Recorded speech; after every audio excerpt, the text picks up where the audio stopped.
Halos hindi pa rin makapaniwala ang 62 anyos na si Tatay Jody sa sinapit ng kanyang 47 anyos na kapatid.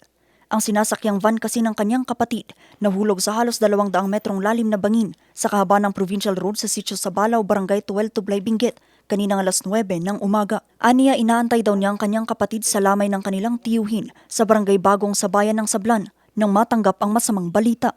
Madanang itawag nga ako adiya kagod di bagong nga nadiskarasya nagaputi sagid lang tugwabi.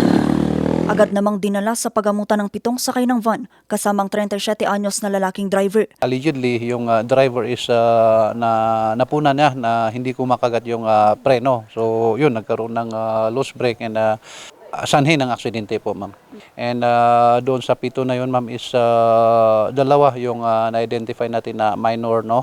So nandun nga po sila sa hospital ngayon at linalapatan ng agarang medical intervention, ma'am. Ayon sa barangay, hindi raw ito ang unang pagkakataon na mayroong nahulog na sasakyan sa lugar. Ang awanti, kaswaltis nga ka, itatala nga adati kaso nga ada kaswaltis.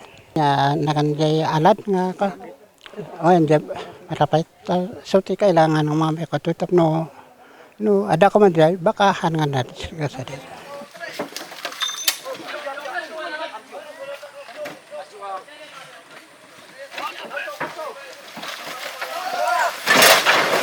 Pinagtulungan naman ng mga residente na maitabi sa kalsada ang nahulog na van para hindi ito magdulot ng pagbigat ng daloy ng trapiko.